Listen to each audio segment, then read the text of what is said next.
And go inside.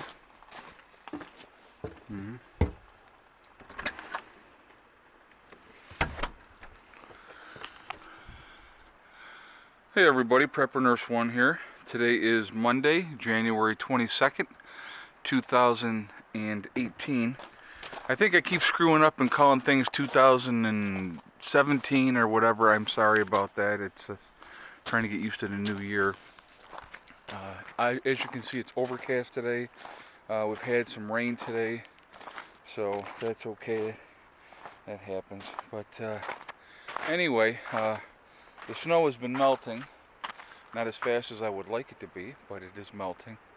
But you know, it's just a lot of snow to get rid of, so it takes time.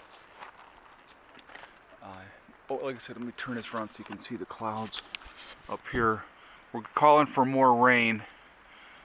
Even with it overcast today, we still got some power in on the panels. We pulled in 0.9 so far between the two panels, and so we, definitely have power coming in, but not. Overcast days are very, very difficult for solar because you're still going to get some sun, and but you're not going to get not sun, but you're still going to get some power through, but you're not going to get as much as you would hope or like. But that happens. Anyway, I wanted to do a video today. I wanted to talk about in a post-event, if you were in the cities and you're trying to be stealth and you're trying to keep a low profile, two things I wanted to talk about with that: eating and sanitation.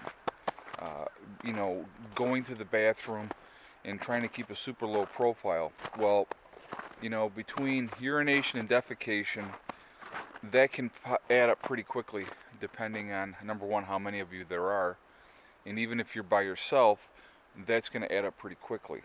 Okay, so you're not going to be wanting to, let's say, dump your chamber pot out the third-story window, because people are going to catch on pretty quick that there's somebody in the building if there's a big, pile of feces and urine there adding up.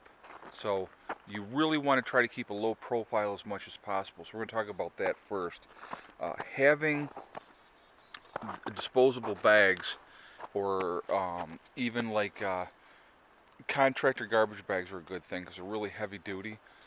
You could fill one of them up, tie it off, and if you had some place that you could put it, either in another apartment or some room someplace, or a hallway or someplace out of the way that it's not going to bother you with the smell, and that it's not going to draw attention. So like if you're in an apartment building, let's say, and a bunch of the apartments are abandoned or whatnot, you definitely want to pick one of the apartments and use that as your waste disposal place.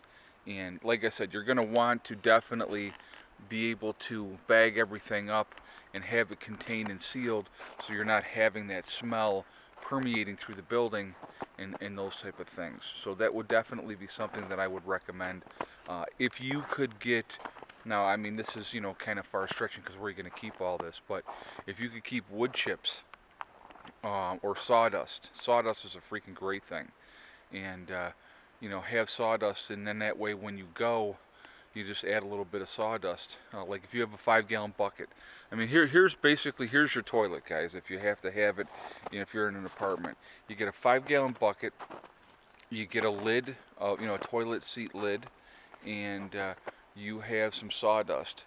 You have a some kind of heavy-duty garbage bag of some sort, and you line that into the 5-gallon bucket. You put that lid on there, and then every time that you go, you just add a little bit more sawdust on top. And believe it or not, that is absolutely awesome. There's no smell to it whatsoever. And you could do that, and then you have, like I say, have some contractor garbage bags that you can dump that into once that bucket is full, and set them aside someplace. And that would be a really great way of doing it, where you're not going to have a lot of smell and stuff like that. Because these are things you want to think about. I mean, especially, I know a lot of people have said they're going to bug in from the different comments and the different videos that we've done. You're definitely going to want to keep as low profile as possible, not draw a lot of attention to yourself. So, like I said, getting rid of your waste is going to be really, really important, and that's a really good way of doing it. It's not going to take up a ton of room. Um, you know, if you could get any kind of wood chips or pine shavings or something to that effect. I know that like at the pet stores, they sell all the stuff for hamsters and gerbils and stuff like that too. But I mean, if there's any way that you can get like sawdust, that would definitely be the best way to go. Sawdust is perfect, okay? But so like I said, there's absolutely no smell with that. So that would be that part of it. And like I said, have some designated apartment that you're dumping all that stuff into, away from you, even if it's like on another floor or something like that. But you don't want to be dumping that outside because you don't want to draw attention to yourself. So now I want to talk about cooking and eating, okay? You're definitely, if you're going to keep a low profile, and let's say, you're looking to go through the first 30 days or 60 days and not really draw a lot of attention to yourself, you're going to want to have a lot of things that you can eat that you don't have to cook. Now, let's say you have, your freeze-dried foods, okay? You can go ahead and you can eat your freeze-dried foods and not have to have, um, I'm just looking at neighbors going by. You can have your freeze-dried foods, put water in them, because you have to add water. You don't necessarily have to cook them, and you could still eat it. Now, it won't be as nutritious as it would be if it was warm. It won't taste as good. But what you can do if you had to, because you really, like I said, you don't want to be having that flame and having that smell going around and stuff like that, so that it would draw attention. Okay. So what you could do is you could actually take that and you add your water to your freeze-dried food and put it up against your body for a while. And your body temperature is, 98 degrees, and that's going to help, bring it up to at least that temperature, which is going to make it taste better when you eat it. That's just an option that you could do. If you have to cook it, or if you have to purify water, having that candle and heating up that water, and then adding that hot water. But like I said, you're going to want to do that in a room where there's like no lights, so people can't see what you got going on. And like I said, then you heat up that hot water and you add it to that freeze-dried meal. That's a really good way of doing it too. The thing is, it's like that's not going to have a lot of, like I say, a lot of smell to it, and you don't. That's what you really don't want to have. You don't want to have a lot of smell, and because you don't want to draw attention. So if you have a lot of things that you can eat that you don't have to cook and stuff like that, MREs are a good thing for that. They're ready to go, and you can add water to them or whatnot to make them taste better, or you can just eat them cold. And you ask any soldier, they've eaten them cold. So, but anyhow, those are the things you're going to want to look at. You're going to want to keep that low profile as much as possible, not draw a lot of attention to yourself, and you don't want people to be like, we saw stuff coming out of that building or smoke or whatever coming out of whatever building, so we're gonna go check that out. You're gonna, you don't want to draw that unwanted attention to yourself at that point.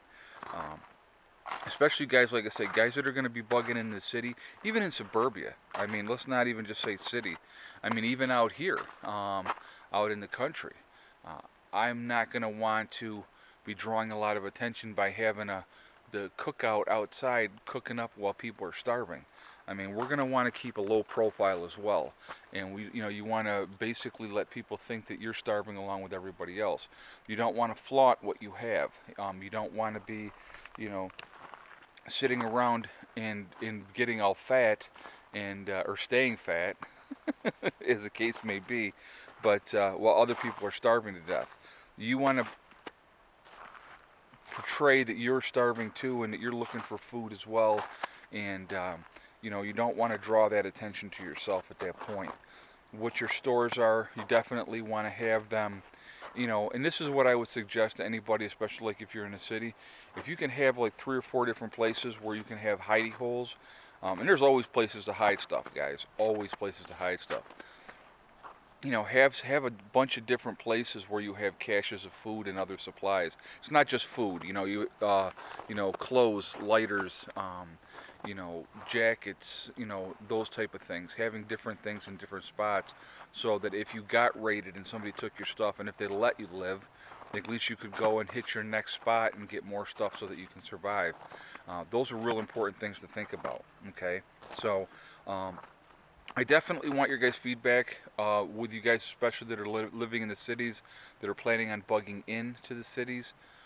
You know, let me know what your thoughts are, what your plans are, what you're thinking on that aspect, because it's definitely a very, very scary situation. Okay, so anyway, I'm going to end this video, and let me know what you think. Remember, guys, hug and kiss the ones you love. Tell them every single day. Tomorrow's not guaranteed. We never know what's going to happen. And remember, guys, STD. It's one step at a time, one thing at a time, and one day at a time. Whatever your goals are, whatever you're trying to reach, you can reach them. The only one that's going to stop you is yourself. Nobody else can do it. Okay? I will talk to you all tomorrow. I hope everybody's having a good start to their week. And I'll see you later. Prepper Nurse 1 out for now.